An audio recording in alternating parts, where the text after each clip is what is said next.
मुझे पता है। और इस लॉकडाउन में तुम्हारे बिना मेरी क्या हालत हुई है वो मैं किसे बताऊं? मुझे बताओ ना।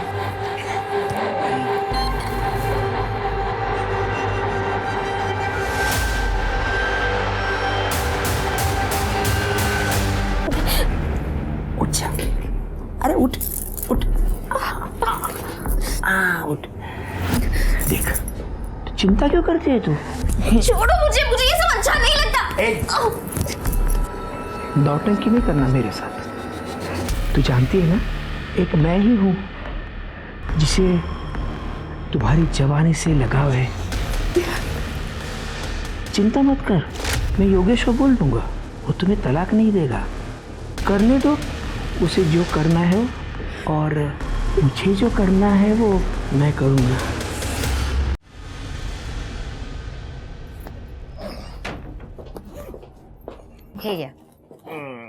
Thank you. लॉकडाउन खत्म ना होता तो कितना अच्छा होता। अब मैं आपके बिना कैसे रहूंगी? मैं भी तो अपनी बीवी को छोड़ के नहीं जाना चाहता, लेकिन क्या करूं, काम में जाना पड़ेगा ना। आई शपथ जल्दी आ जाऊंगा, ठीक है? शेखर। दादा। हाँ दादा। अरे वो तेरे दोस्त ने पैसा लिया था, उसका क्या हुआ? दादा वो लॉकडाउन की वजह से अभी तक लौटा नहीं पाया। मैं जल्दी से जल्दी उससे लेके दे देता हूँ। देख धंधा मंदा चल रहा है, ठीक है? उसको बोल जल्दी से जल्दी पैसा वापस चाहिए, मैं वापस आने तक। ठीक है दादा। और अपने वहिनी का ख्याल रखना। बाय। चलो बाय।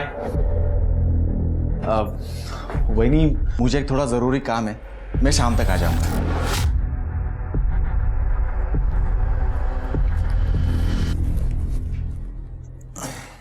बाय।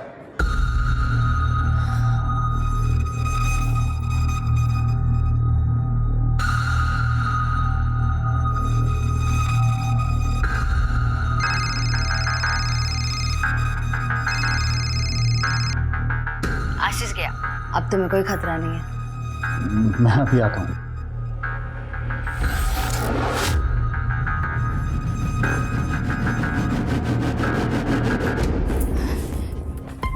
तुम्हें शर्म नहीं आती? मेरे भाई का घर तोड़ के क्या अपना घर बचा रहेगा? मैं तुम्हें मानसी बहनी के पास बिल्कुल जाने नहीं दूंगी। तू रोकेगी मुझे? तू रोकेगी मुझे? योगेश, योगेश प्लीज, नहीं नहीं।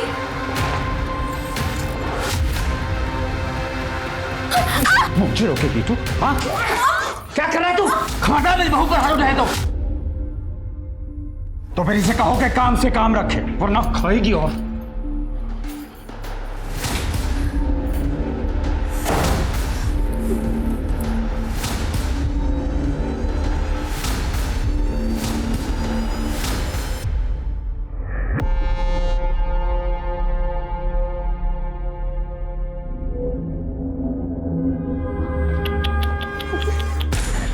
अरे रे रे रे, कितना मारा है तुझे?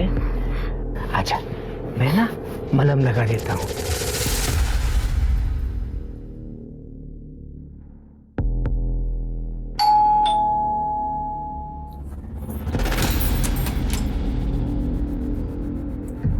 अरे चोरी की तरह नहीं, शेरों की तरह।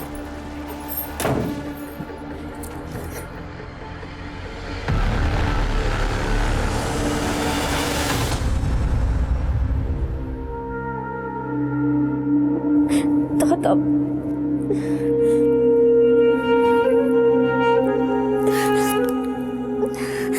शेखर,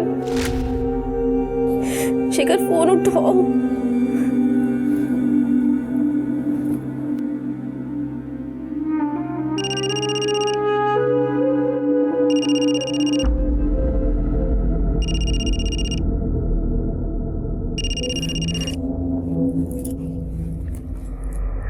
हेलो हेलो नम्रता, क्या क्या क्या हुआ? तुम रो क्यों रही हो? कुछ नहीं हुआ, मैं ठीक हूँ।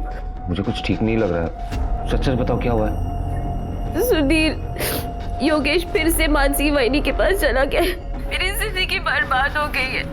मुझे कुछ समझ में नहीं आ रहा, मैं क्या करूं? तुम परेशान मत हो, मैं आ रहा हूँ तुमसे मिलने। नहीं सुधीर, तुम यहाँ मत आना, वरना किसी ने तुम्हें यहाँ पे देख लिया ना, मेरी परेशानियां और भी बढ़ जाएंगी। अरे मुझे कुछ नहीं सुनना। और सुनो, मैं तुम्हारे घर के पीछे आ रहा हूँ, तुम बाहर आ जाना मुझसे मिलने, ठीक है?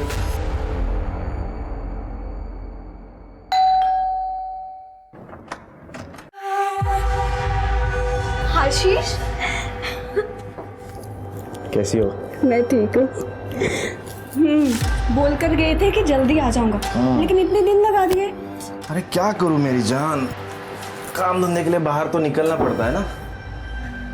फिर ये लॉकडाउन हो गया, अभी भी कैसे आया हूँ सिर्फ मुझे पता है। और इस लॉकडाउन में तुम्हारे बिना मेरी क्या हालत हुई है वो मैं किसे बताऊं? मुझे बताओ ना।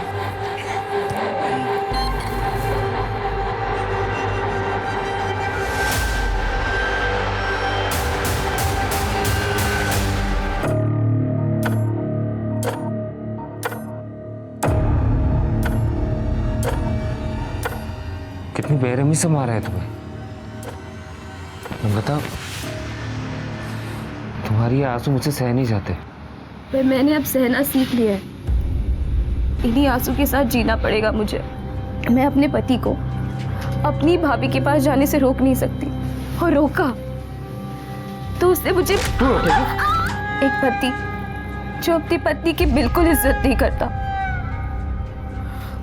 और दूसरा मेरा ससुर जो मेरी इज्जत के पीछे पड़ा हुआ है। एक चोट देता है और दूसरा मरहम लगाने पहुंच जाता है, यहाँ वहां छूता है मुझे। तो तुम चुप क्यों हो? हाँ, अपने भाइयों से बात क्यों नहीं करती? मैंने आशीष दादा को बताया था, पर उन्हें मेरी बातों पर भरोसा ही नहीं है। उन्हें तो बस अपनी बीवी पे भरोसा है। और दूसरा शेखर जो मेरा फोन ही नहीं उठाता। सब अपने अपने लाइफ में बिजी है, किसी को परवाह ही नहीं है कि उनकी बहन की जिंदगी में क्या होता है। तुम बता, सुनो, तुम चिंता मत करो। देखो, मैं तुम्हारा सबसे अच्छा दोस्त हूँ। इस सिचुएशन में मुझसे जो कुछ भी होगा मैं करूँगा।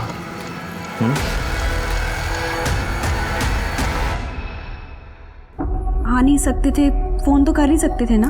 अरे हाँ, वो इस मक्कर का भी फोन अभी आना था। कौन है? एक दल्ला है, बिजनेस राइवल।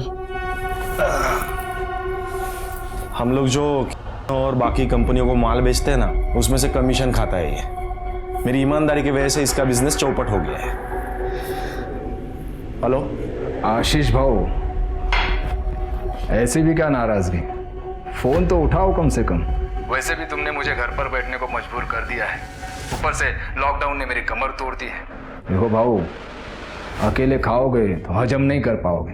क्या मतलब? मतलब ये कि एरिया बांट लेते हैं, तुम्हारा बिजनेस तुम करो और मुझे भी अपना कमा के खाने दो। औकात से ज्यादा खाने वाले का पेट ना ऐसे ही फटता है। कि ऐसा ना हो कि वक्त फिर से करवट बदले और तुम धप से मुंह के बल आगे रहो। फालतू की धमकी देना बंद कर, समझा ना? तूने खुद अपनी लालच और बेईमानी की वजह से तेरा धंधा डुबाया है। मान ले कि तेरा इस धंधे में टाइम खत्म।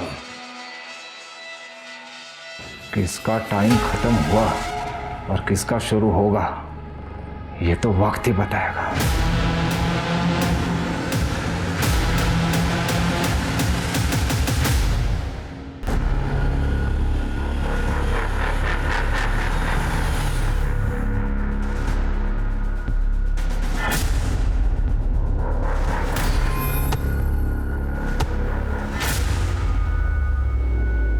लो, तुम मिठाई खाओ। मिठाई? अरे क्या महेश, तूने खरीदे हुए शेयर्स की हालत क्या देखा ना, बाजार में सब गिर रहे हैं, अब तू मिठाई खिला रहे। केदार भाऊ, मेरी कुंडली से शनि की 7.5 हमेशा के लिए दूर हो गई है। अब मैं अपना पुराना बिजनेस फिर से शुरू करने जा रहा हूँ। तुम मिठाई खाओ, मिठाई खाओ। ठीक है ठीक है। और रही बात शेयर्स की, तो तुम्हारे खरीदे हुए शेयर्स तो बड़ा उछाल मार रहे हैं। केदार भाऊ, तुम्हारी जिंदगी में कोई उछाल नहीं आ रहा। महेश, मेरी जिंदगी में बहुत जल्द उछाल आने वाला है। तू तो जानता है मेरा बेटा योगेश नम्रता को, मेरी बहू को आए दिन मारते रहता है। अब उसकी बेरुखी से तंग आकर वो जल्द ही मेरी बाहों में आने वाली है।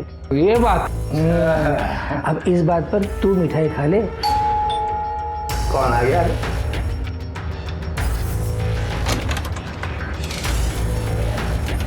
महेश कुलकर्णी। हाँ, मैं संजय, वो शेयर मार्केट में इन्वेस्टमेंट की बात करना चाहता हूँ।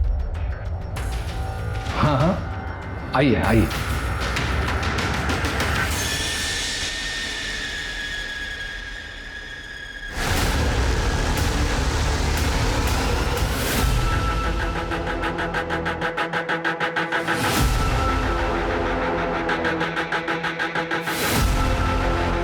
रुको रुको, ये रुको।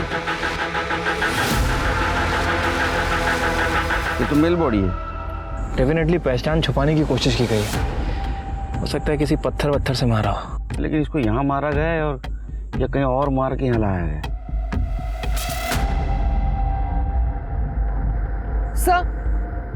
सर ये कच्ची सड़क आगे तक जाती है। शायद कोई गाड़ी आके ये लाश फेंक के यहीं से गई होगी।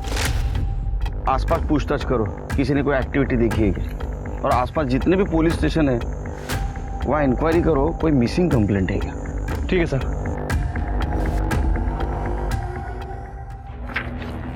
सर, आपका शक सही निकला। गला दबाकर ही मारा गया था और उसके बाद उसका चेहरा बिगाड़कर उसकी पहचान छुपाने की कोशिश की गई है। ये देखिए, पीएम रिपोर्ट में मेंशन है कि उसकी मौत 29 जून को दिन में 11:30 से 12:30 के बीच में हुई है। और सर उसके पहले उसके साथ सेक्सुअल एक्टिविटीज़ भी हुई हैं। तो ये औरत के चक्कर में तो ये मर्डर नहीं हुआ? सर लग तो ऐसा ही रहा है। सर बॉडी की डिटेल से कोई मिसिंग कंप्लेंट मैच नहीं हुई है और जहाँ ये लाश मिली वहाँ रोड के अलावा और कोई आबादी नहीं है, इसलिए कोई डिटेल्स नहीं मिल पाई। ठीक है, इस मर्डर केस की इन्वेस्टिगेशन शुरू कर दो और फोटोग्राफ आसपास के पुलिस स्टेशन में सर्कुलेट कर दो और बॉडी का डीएनए टेस्ट भी करवाओ। ठीक है सर।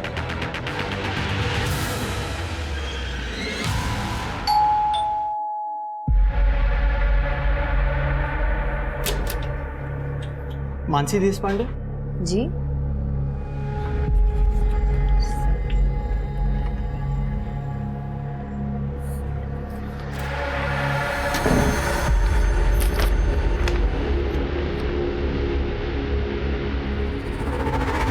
क्या? आशीष का डेथ सर्टिफिकेट? हे भगवान, ये क्या हो गया? आशीष, वही क्या है? हे भगवान,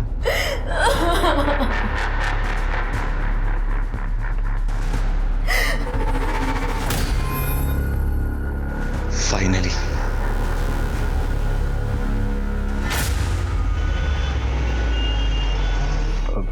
ठीक है मैम, बोल दे। सुनो, क्या हुआ?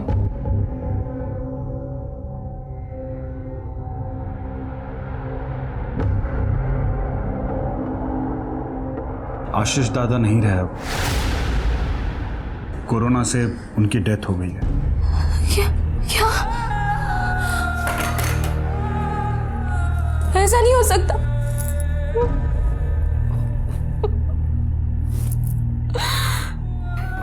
संभालो अपने आप को। अब वैसे भी हमारे रास्ते का कांटा तो निकल ही गया ना।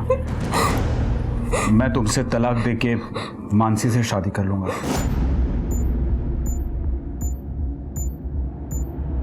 तुम्हें जरा सी भी शर्म नहीं आती ना? ऐसा क्यों कर रहे हो तुम मेरे साथ? योगेश, योगेश, रुको योगेश, प्लीज मुझे ऐसे मत ठुकराओ। छोड़ बाला।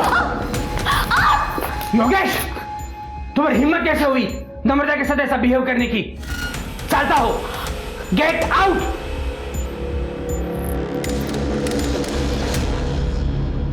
नम्रता, उठ जा। अरे उठ उठ, उठ। देख, तो चिंता क्यों करती है तू? छोड़ो मुझे, मुझे ये सब अच्छा नहीं लगता। नौटंकी नहीं करना मेरे साथ। तू जानती है ना, एक मैं ही हूं जिसे तुम्हारी जवानी से लगाव है। चिंता मत कर, मैं योगेश को बोल दूंगा, वो तुम्हें तलाक नहीं देगा। करने दो उसे जो करना है, और मुझे जो करना है वो मैं करूँगा।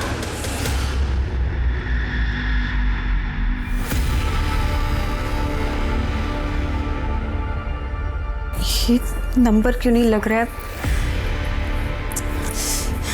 ये आशीष का नंबर कई हफ्तों से स्विच ऑफ क्यों आ रहा है? सब कुछ ठीक हो बस।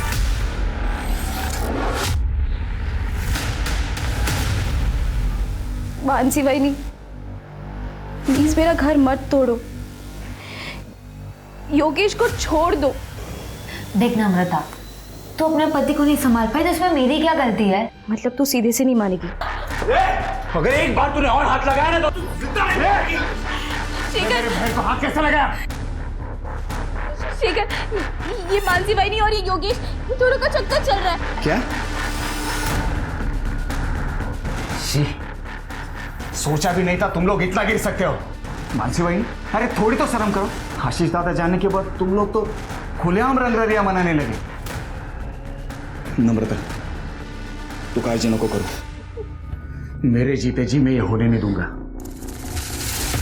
सर, हमारे पारिवारिक प्रॉपर्टी का बंटवारा करना है। प्रॉपर्टी में कितने बंटवारे? जी, ये मेरे बड़े भाई का डेथ सर्टिफिकेट है। अभी हाल ही में उनकी कोरोना से डेथ हुई है। उनकी एक बीवी है मानसी, और मेरी छोटी बहन है नम्रता। इन दोनों का हक बनता है। ऐसा कोई तरीका है जिसे ये मानसी को इस प्रॉपर्टी में से कुछ भी ना मिले? इसलिए हमें ये प्रूव करना होगा कि लीगली वो तुम्हारे भाई की वाइफ है ही नहीं, और दूसरी बात, वो किसी और से शादी कर ले तो उन्हें प्रॉपर्टी का कोई भी हिस्सा नहीं मिल सकता। जी, थैंक यू।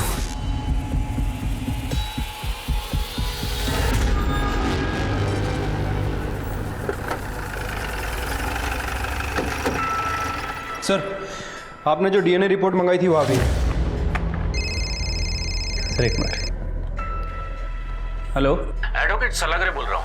केलकर साहब से बात हो सकती है? हाँ, एक मिनट सर, मेरे साथ ही हैं। सर, आपके लिए। हेलो। हाँ, नमस्कार केलकर साहब, एडवोकेट सलागरे बोलते हैं। हाँ नमस्कार साहब, बोला बोला। अभी शेखर नाम का लड़का आया था मेरे पास, प्रॉपर्टी के बंटवारे का केस लेकर। उसके भाई की डेथ हुई है। सर्टिफिकेट में death of cause is corona ऐसे लिखा है। ये सर्टिफिकेट मुझे नकली लग रहा है। अच्छा, एक काम करना सलागरे साहब, वो सर्टिफिकेट और वो आदमी की डिटेल्स श्रीकी के मोबाइल पे सेंड कर दो। सर, भेज देता हूँ मैं। Okay, thank you. आया? हाँ सर, आ गया। एक काम करो, ये स्वाति को फॉरवर्ड कर दो, और स्वाति को बोलो पता करे ये फेक है और ओरिजिनल। सर।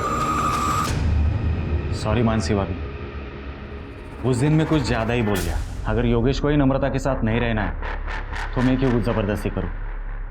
और आप दोनों को भी शादी करनी है तो मुझे कोई प्रॉब्लम नहीं है। अगर आपको कोई भी हेल्प लगे तो आप मुझे बोल सकते हैं, लेकिन वही नहीं, मैं चाहता हूँ कि दादा के बाद उसकी प्रॉपर्टी का हकदार सिर्फ मैं रहूँगा। ठीक है शेखर, वैसे भी तुम्हारी प्रॉपर्टी में मेरी कोई दिलचस्पी नहीं है। मुझे तो सिर्फ योगेश चाहिए। मैं अपनी दुनिया बसाना चाहती हूँ योगेश के साथ।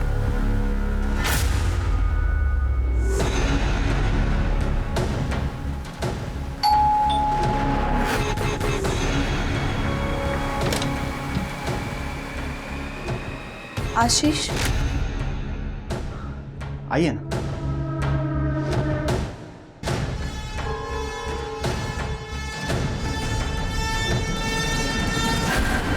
लेकिन आप कौन? मैं आशीष की वाइफ कविता। क्या क्या क्या झूठ बोल रही है आप? आशीष दादा की वाइफ तो ये है मानसी। ये आप क्या कह रहे हैं? आशीष की वाइफ मैं हूँ कविता। अगर आपको विश्वास नहीं होता ना, ये मैरिज सर्टिफिकेट देखिए।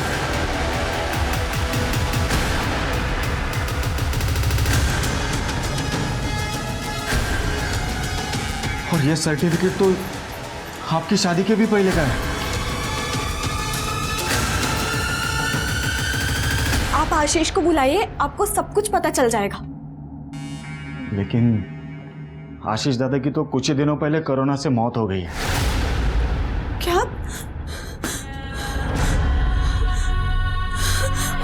आशीष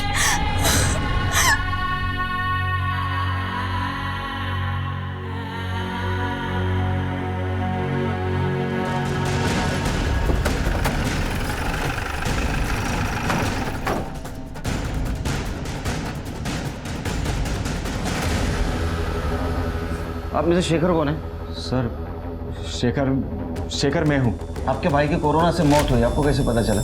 जो सर्टिफिकेट आपने लॉयर को सबमिट किया था, कहाँ से मिला था? सर वो सर्टिफिकेट तो कुरियर से आया था। हाँ सर, कुरियर तो मैंने खुद रिसीव किया था। देखो ये यही था। हाँ सर, सर्टिफिकेट तो यही था। ये फेक है क्या? मैं जानती थी यहाँ कुछ ना कुछ तो गलत हो रहा है। मैं आशीष की वाइफ कविता, लेकिन यहाँ आकर पता चला तो ये कि आशीष की बीवी बनी बैठी है। ज्यादा कुछ बुरा ना तेरा मुंह तोड़ दूंगी मैं। काम कर रहा हूँ। अब आशीष से आखिरी बार कब मिली? सर वो 22 जून तक तो यही थे, उसी दिन वो गए थे। हाँ सर, उसी दिन वो मेरे पास भी आए थे। एक हफ्ते के बाद 29 जून को वो बिजनेस टूर के लिए निकल गए थे। अब कभी लंबा इंतजार मत करवाना, और अगर जल्दी नहीं आए ना तुम तो मैं वहाँ पर आ जाऊंगी। चिंता मत करो, हफ्ते 10 दिन में वापस आ जाऊंगा। यार कैब बुक करना भूल गया मैं। तुम पहले कैब बुक कर लो। नहीं यार, लेट हो जाएगा। मैं एक काम करता हूँ, बापा चौक में जाके कैब ले लेता हूँ। साहब, आशीष ने मुझे इस घर और शेखर के बारे में बताया था, और बहुत दिन तक जब आशीष का नंबर स्विच ऑफ गया और ना ही कोई कांटेक्ट हो पाया तो मैं उसे ढूंढते ढूंढते यहाँ तक आ गई। और सर आशीष दादा भी 22 जून के बाद वापस घर आए ही नहीं। हाँ सर, वो सिन्नर जाने का कह के गए थे। आशीष की किसी के साथ दुश्मनी थी?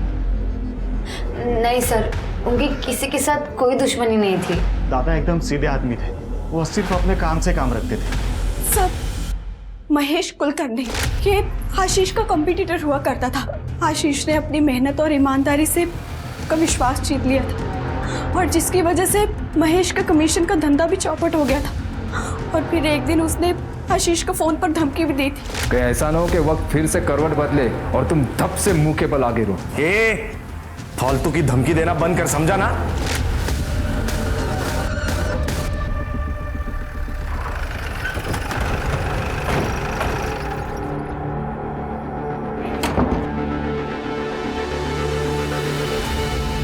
परेशान हो गए हमको देख के? नहीं सर, ऐसी कोई बात नहीं है, बताइए मैं क्या कर सकता हूँ। आशीष की वाइफ कह रही थी कि तुमने उसे कुछ धमकाया बिजनेस के सिलसिले में। सर बिजनेस में ये सब होते रहता है। आशीष ने मेरा धंधा चौपट कर दिया था तो गुस्सा तो आएगा ही, फिर भी मैंने समझौते के लिए उसे फ़ोन किया था सर। हाँ उस वक्त थोड़ी बहसबाजी हुई थी बस, बाकी मैं कुछ नहीं जानता सर। नहीं, कुछ जानते हो तो अभी बता दो, क्योंकि हम अगर जानने की कोशिश करेंगे तो बताने के लायक नहीं रहोगे। मैं सच कह रहा हूँ सर, मैं कुछ नहीं जानता।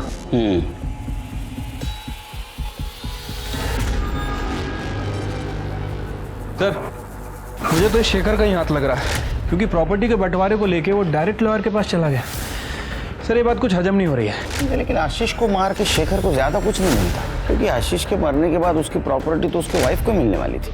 ये महेश हमसे कुछ छुपा रहा है। एक काम करो, महेश का सीडीआर रिपोर्ट और मोबाइल लोकेशन ट्रैक करो, और ये जो फेक डेथ सर्टिफिकेट मिला था वो किसने बनवाया था ये भी चेक करो।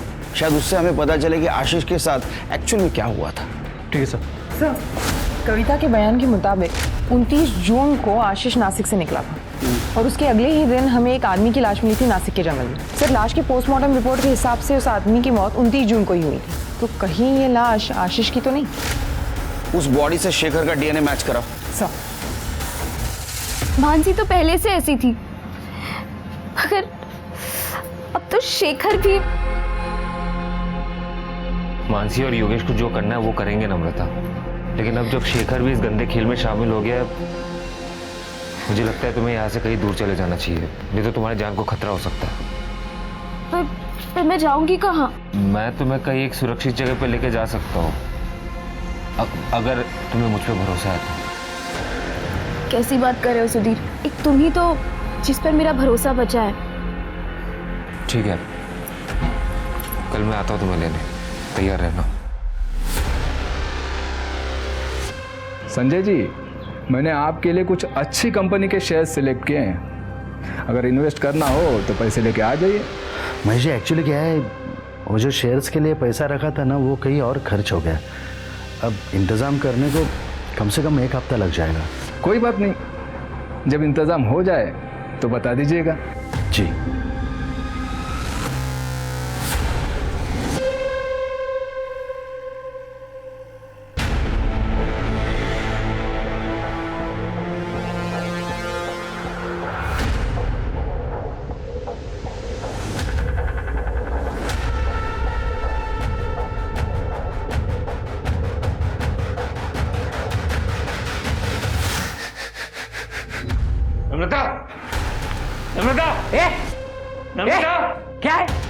घुस रहा है तू? कहाँ घुस रहा है तू? नम्रता का है? मुझे क्या पता, कल रात से घर पर नहीं है वो। तुम्हें पता होगा ना, तू तो आशिक है उसका। बता कहाँ छुपा के रखा है उसे? मुझे नहीं पता नम्रता कहाँ पे है। ये किसी और के साथ भाग के। सच सच बता नम्रता कहाँ है? तुम लोग उसे बहुत परेशान करते हो, मुझे पता है। कहाँ छुपा के रखा है? कहाँ छुपा के रखा है? हिम्मत कैसे हुई तेरे मेरे बाबा को हाथ लगाने की? हाँ, हिम्मत कैसे हुई? छुपा के रखा है? मैं उसे ढूंढ के निकालूंगा, मैं बोल रहा हूँ। अरे जा जा। नम्रता जहाँ भी होगा ना, मैं पता लगा के रहूंगा। चल निकल। नम्रता कहाँ है? चल पता लगाता है साला। कातिल बहुत चालाक है शेर के, और इसलिए उसने कोरोना का सहारा लिया। लेकिन सबसे बड़ा सवाल यह है कि आशीष को कहाँ मारा गया, क्योंकि कविता के बयान और आशीष के कॉल डिटेल्स के मुताबिक वो घर से 11 बजे निकला था और उसकी मौत 11:30 से 12:30 के बीच में। तो इसका मतलब उसको रास्ते में ही मारा गया। सर कविता ने हमें बताया था कि आशीष ने घर से कैब बुकिंग की थी। वो पैदल बापा चौक तक गया, जो वहां से 200 मीटर की दूरी पर। सर हो सकता है इसी बीच आशीष को किडनैप करके मार दिया गया हो, या फिर कातिल उसी कैब में हो। सर लेकिन अगर कातिल ने आशीष को सिन्नर में मारा तो उसकी लाश को नासिक के जंगलों में क्यों फेंक दी? जाहिर सी बात है स्वाति, कातिल नहीं चाहता था कि वो लाश आसानी से किसी को मिले, इसलिए उसने जंगल में उस बॉडी को डंप किया। अरे कहाँ जा रहे हैं? चल बात कर। अरे करणे येऊ दे त्यांना, लोकांच्या तक्रारी ऐकण्यासाठी जगना पडीकडे। सर ये नम्रता गायब हो गई है सर। क्या सर? उसका पति योगेश और आशीष की बीवी मानसी, इन दोनों के बीच में अफेयर चल रहा है सर। सर मुझे पक्का यकीन है इन दोनों ने गायब किया सर। आप उन दोनों को छोड़ना नहीं सर, प्लीज। गायब कौन कर सकता है लेकिन नम्रता को? सर शेखर उसका भाई सर वो भी ये कर सकता है सर। ये योगेश और मानसी की शादी को रोकने के बजाय वो उसे सपोर्ट कर रहा है प्रॉपर्टी के चक्कर में सर। और नम्रता ने उसे वार्निंग दिया कि अगर उसने ऐसे किया तो प्रॉपर्टी में अपना हिस्सा वो नहीं छोड़ेगी। इन सबसे पूछताछ करनी होगी। अरे सर हमें नहीं पता वो कहाँ चली गई है। हाँ सर, एकदम कैरेक्टरलेस औरत थी, कितनों के साथ उसके चक्कर थे सर, और उसमें से ये एक सुधीर भी है, पूछिए उसको। और सर एक बार तो उस के लिए इसने मुझे मारा भी था, पूछो। को जानवर को तरह मारा तूने? हाँ? अब मार क्या होती है ना, मैं तुझे बताता हूँ। तुझे क्यों इतनी तकलीफ हो रही है? हाँ? तेरा अफेयर चल रहा है क्या उस के साथ? तेरे जैसा नहीं समझा, और ना ही वो मानसी की तरह है कि पति होने के बावजूद यहाँ मुंह मारे। तुम लोग कर रहे हो। अगर नम्रता को कुछ भी हुआ ना तो मैं तुम लोगों को छोड़ूंगा नहीं। एक तरफा ही सही, लेकिन मैं उससे बहुत प्यार करता हूँ। मुझे छोड़ूंगा नहीं। अरे सर ये झूठ बोल रहे, उसका कोई चक्कर किसी के साथ नहीं चल रहा था। हाँ मैं मानता हूँ कि मेरा एक तरफा प्यार था उसके लिए, हम दोनों बहुत अच्छे दोस्त थे सर, इसलिए उसने मुझे सब कुछ बताया कि कैसे वो उसे मारता था और इसका ये बाप उसे मलहम लगाने चक्कर में उसको मोलेस्ट करता था सर। उसे लगा कि वो इस घर में सुरक्षित नहीं है, उसको मेरी मदद की जरूरत थी। उससे पहले कि मैं उसे कोई सेफ जगह पे लेके जाऊं, इन लोगों ने उसे गायब कर दिया सर। अरे झूठ बोल रहा है सर, खोटा बोलते हैं। ये खुद उसको भगाने के चक्कर में था और अब हम पर आरोप कर रहा है अभी। हाँ सर मैं झूठ नहीं बोल रहा हूँ सर, मेरी बात मानिए सर। आप मुझ पर कैसे इल्जाम लगा सकते हैं सर? आशीष को ढूंढने के लिए आई हूं मैं यहाँ। और तू, तेरा भाई मरा नहीं और तू वकील के पास चला गया, अजीब नहीं लगता तुझे? सबसे ज्यादा शक ना तुम दोनों के ऊपर है। एक सीधा सीधा उगल दे वरना डंडा मार के उगलवाऊंगा। सर मैंने कुछ नहीं किया, मुझे सच में कुछ पता नहीं। सर हमें जितना पता था आपको बता तो दिया। वो सर्टिफिकेट भी कोरियर से आया था।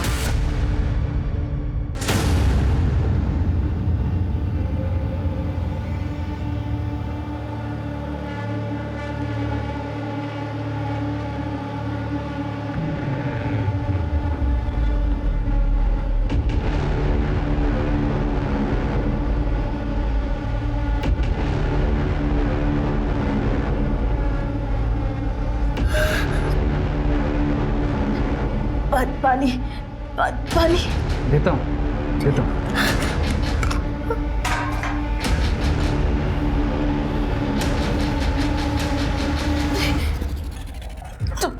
तुम मेरे साथ ये सब क्यों कर रहे? प्लीज जाने दो मुझे। जाएगी ना? प्लीज जाएगी, बाहर जाएगी तू, पहले तेरी जान जाएगी। तेरे भाई ने मुझे डुबाने के लिए जितने पत्थर मेरे गले में बांधे थे ना, उन सबका गिन गिन के बदला लेना है मुझे। नहीं प्लीज नहीं।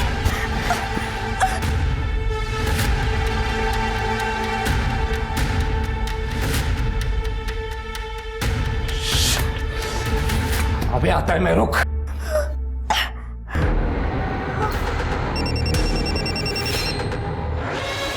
Hello hello hello Sudhir. Namrata, तुम कहाँ पे हो? तुम ठीक तो हो ना? नहीं सुधीर, मुझे इन लोगों ने ना महेश कुलकर्णी के घर पे बांध कर रखा है। ये घोल चौक है ना? हाँ हाँ, बस वही। सुनो, तुम फिक्र मत करो, ठीक है? मैं तुरंत आता हूँ वहाँ पे, तुम फिक्र मत करो। हाँ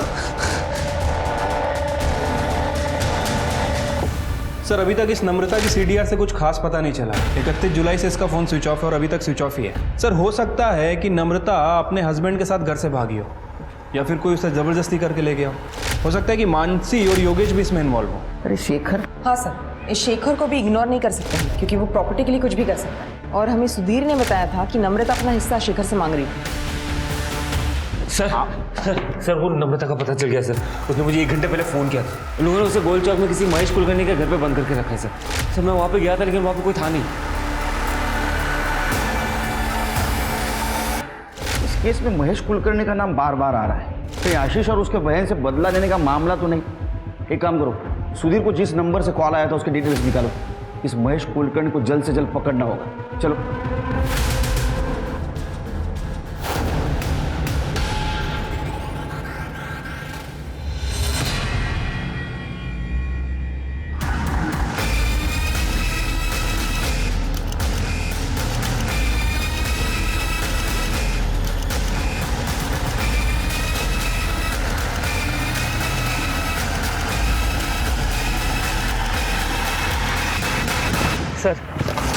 सर यहाँ पे, सर ये यहाँ।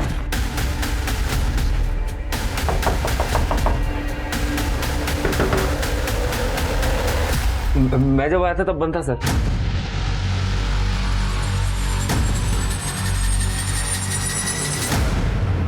नम्रता चेक करो। सर, ये तो मर चुकी है।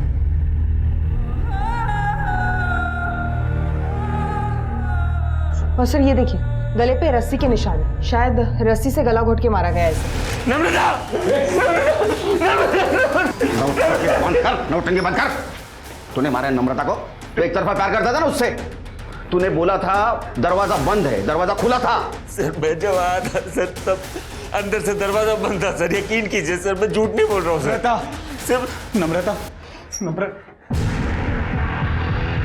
नम्रता,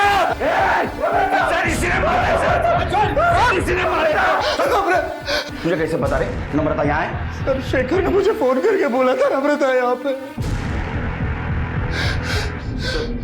सर, योगेश को मैं नहीं बताया था। सुधीर का पहले फोन मुझे आया था लेकिन मैं घर से थोड़ा दूर था और योगेश मेरे ही घर पे था, इसलिए मैंने आगे भेज दिया। हटा दिया ना तूने तेरे बीवी को रास्ते से? हाँ, मानसी के साथ आय्याशी कर रही थी ना तेरे को? सच बोल। आप लोगों के आने से पहले मैं यहाँ आ चुका था, लेकिन जब मैं यहाँ आया तो मैंने देखा कि ऑलरेडी नम्रता मर चुकी है, इसलिए मैं डर गया और डर के बाहर जाके छुप गया। सर, ये शायद महेश का फोन है जिससे नम्रता ने सुधीर को कॉल किया।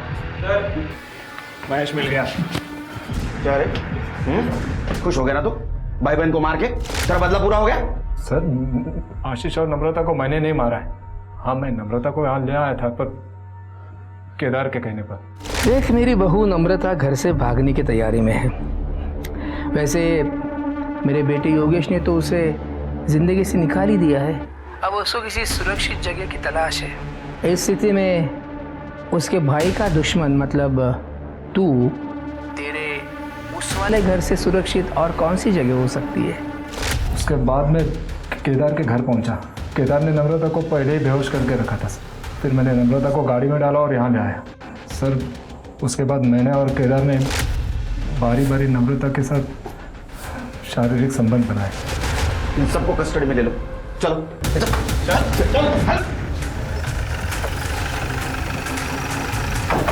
अरे साहब, वो महेश झूठ बोल रहा है। 1 नंबर का टक्की इंसान है वो। हमेशा औरतों के पीछे पड़ा रहता है। हमारे घर में आता जाता रहता था। और आपको बताया था मैंने, नम्रता हमारी बहू, उसका चाल चलन ठीक नहीं था। इतनी सफाई देने की जरूरत नहीं। सबका कैरेक्टर सर्टिफिकेट है मेरे पास। कोई सबूत है आपके पास? आएगा। जिस दिन मेरे हाथ सबूत आएगा, मेरा हाथ चलेगा। फिर तेरे हाथ कुछ नहीं रहेगा। केदार का सीमेंट सैंपल कलेक्ट करो और क्राइम सीन पे जो कॉन्डोम मिले उससे मैच करवा। सर नम्रता की पीएम रिपोर्ट। सर नम्रता की मौत गला घोटने की वजह से हुई है। इसके गले पे रस्सी और कुछ ट्रेसेस भी मिले हुए हैं। इसके अलावा बॉडी पे कहीं कोई स्ट्रगल के निशान नहीं है और मौत 11 से 12 के बीच में हुई है। CCTV footage? नहीं सर, वहाँ कोई सीसीटीवी कैमरा नहीं है। ये बात समझ में नहीं आ रही शिरके। ये नम्रता ने सुधीर को कॉल किया, सुधीर ने शेखर को कॉल किया, शेखर वहां तुरंत नहीं पहुंच पाया इसलिए उसने योगेश को कॉल किया। सब लोग वहां थे, तो कातिल कौन है? सर ये महेश के मुताबिक केदार को पता था कि नम्रता कहाँ है, लेकिन इस वक्त ये दोनों मर्डर से भी इनकार कर रहे हैं। नहीं शिरके, मुझे किसी पे भरोसा नहीं, क्योंकि आशीष और नम्रता दोनों का मर्डर सेम तरीके से हुआ, तो हो सकता है इनका कातिल भी एक हो। सर हमें शेखर ने बताया था जब उसने योगेश को कॉल किया था तब वो आशीष के घर पे ही था। हो सकता है मानसी या कविता ने उनकी बात सुन ली हो। और वैसे कविता पर शक करने के लिए बहुत सारे रीजंस हैं। आशीष के मरने के बाद वो उसकी लीगल वाइफ है, तो शेखर जैसे ही प्रॉपर्टी पर उसका इक्वल दावा बनता है।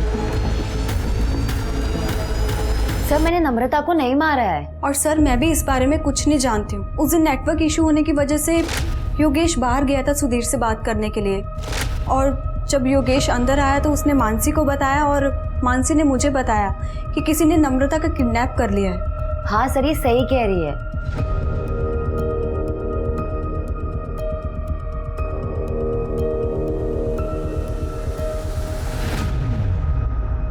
सर आपको क्या लगता है ये दोनों लड़कियां सच बोल रही है या सच को छुपा रही है? ये नम्रता को जिसने भी मारा है बहुत होशियार है, उसे ढूंढने के लिए मैं बहुत मेहनत करनी पड़ेगी। शिरके ये आशीष का डुप्लीकेट डेथ सर्टिफिकेट जिसने भी बनवाया है उसका कुछ पता चला?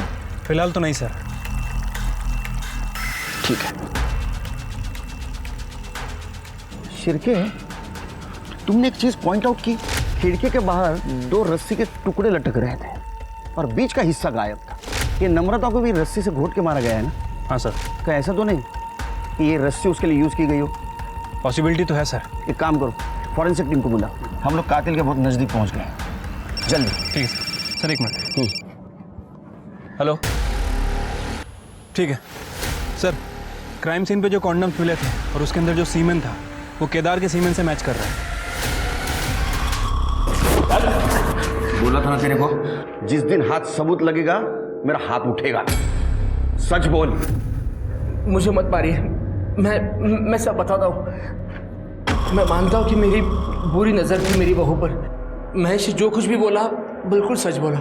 ये नम्रता को किडनैप करने का प्लान मेरा ही था, लेकिन मैं सच बोल रहा हूँ, मैंने उसे नहीं मारा सर। तूने अभी आधा सच बोला है। तूने एक औरत को मॉलेस्ट किया है, एक औरत तुझे मारेगी। स्वाति इसको इतना मारो ये सच बोले।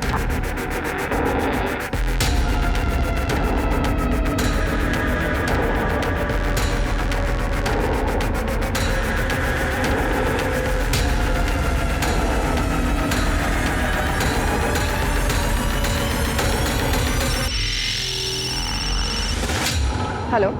कविता किसी को तो मिलने आई है, पर मैं देख नहीं पाया वो किससे मिलने आई है। ठीक है, वो बाहर आने तक वहीं रुको, और अगर पता ना चले वो कौन है तो किसी बहाने से अंदर चले जाना। Okay madam.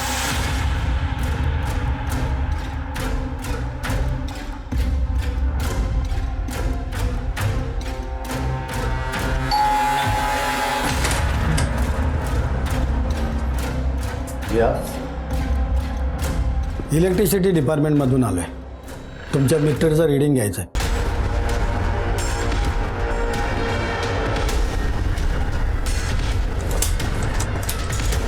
सर तुमचं मीटर फॉल्टी आहे, एक आठवड्यामध्ये तुम्हाला नवीन मीटर दिलं जाईल, पण मालकाचा आम्हाला एक फोटो लागेल।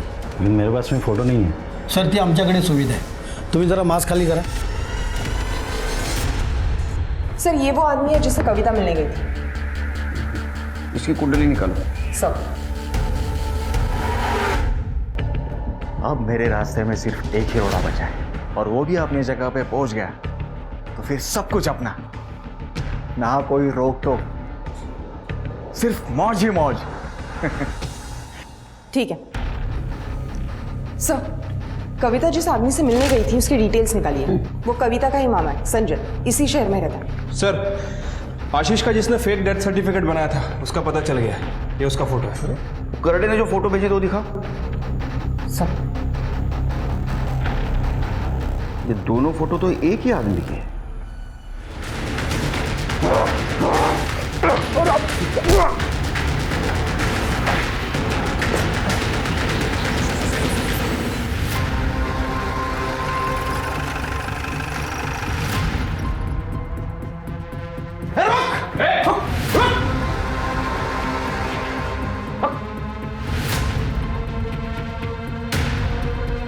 सब इसने नम्रता को मारा है। हमने जब इसे पकड़ने की कोशिश की थी ये हमलावर हो गया। बंद कर नौटंकी, समझी? ये दोनों फोटो तो एक ही आदमी के हैं। ये देखो, लेकिन इसने आशीष और नम्रता को मारा क्यों होगा? सर 100% प्रॉपर्टी का मामला हो सकता है। प्रॉपर्टी का मामला? अगर प्रॉपर्टी का मामला हो सकता है तो इसका अगला शिकार शेखर हो सकता है। हमें शेखर को बचाना होगा। 1 सेकंड से शेखर बच गया और 1 सेकंड से तू भी बच गया। तुम दोनों के खिलाफ सारे सबूत है हमारे पास। तुम सच बोलो नहीं तो हमारा डंडा बोलेगा। बताती हूँ सर, मैं आशीष से बहुत प्यार करती थी। मुझे बिल्कुल भी अंदाज़ा नहीं था कि वो मुझे इतना बड़ा धोखा देगा। वो अक्सर बिजनेस का नाम लेकर सिनर आया करता था और जब उसने ज़्यादा से ज़्यादा वक्त यहाँ बिताना शुरू कर दिया तो मुझे उस पर शक होने लगा। फिर मैंने ये बात संजय मामा को बताई। इन्होंने आशीष के इस घर पर नज़र रखनी शुरू कर दी। तब हमें पता चला कि आशीष और मानसी शादी कर इस घर में एक साथ में रह रहे हैं। तब मुझसे ये बात बर्दाश्त नहीं हुई सर। मामा, मैं आशीष को कभी माफ नहीं कर सकती। उसे मारना ही होगा। ये तू नहीं, तेरा गुस्सा बोल रहा है। नहीं मामा, ये मेरा आखिरी फैसला है। सही मौका नहीं। उसे मारने के लिए इस घर से अच्छी जगह कोई नहीं हो सकती। आशीष की लाश नासिक के जंगल में मैंने फेंक दी और उसका चेहरा कुचल दिया। कोरोना की कहानी इसलिए बनाई क्योंकि लाश न मिलने की बात छिपी रहे। साहब, अभी कोरोना से इतने लोग मर रहे तो हमें लगा कि ये आशीष की मौत भी छिप जाएगी और कविता आशीष की प्रॉपर्टी पे ऐश करेगी। लेकिन साहब, जब हम यहाँ आए तो हमें पता चला कि ये आशीष की तो बहुत सारी प्रॉपर्टी है। फिर हमने सोचा साहब, ये प्रॉपर्टी के जितने भी दावेदार हैं उनको सबको एक एक करके रास्ते से हटा देंगे। कि नम्रता के बारे में कैसे पता चला? वो मैं इनके घर पे नज़र रख रहा था ना साहब, तो वो शेखर ने योगेश को फ़ोन करके नम्रता के किडनैप होने की बात बोली तो वो बात मैंने सुन ली क्योंकि मैं वहीं पे छुप के खड़ा था। गोल चौके के पास। और क्या नाम बताया? महेश कुलकर्णी। पक्का नम्रता वहाँ मिलेगी?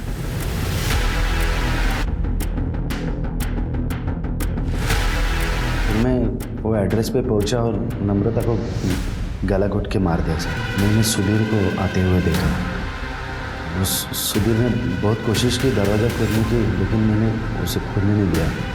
फिर सुधीर वहाँ से चला गया, फिर मैं भी वहाँ से चला गया सर। नम्रता के बाद सिर्फ अभी शेखर बचा था। उसे मारने ही वाले थे साहब, पकड़े गए। तुम्हें पता है लालच और बेवकूफ़ी में तुमने कितनी लोगों की जिंदगियां बर्बाद कर दी? आप दोनों को तो मौत से भी बदतर शिक्षा होनी चाहिए।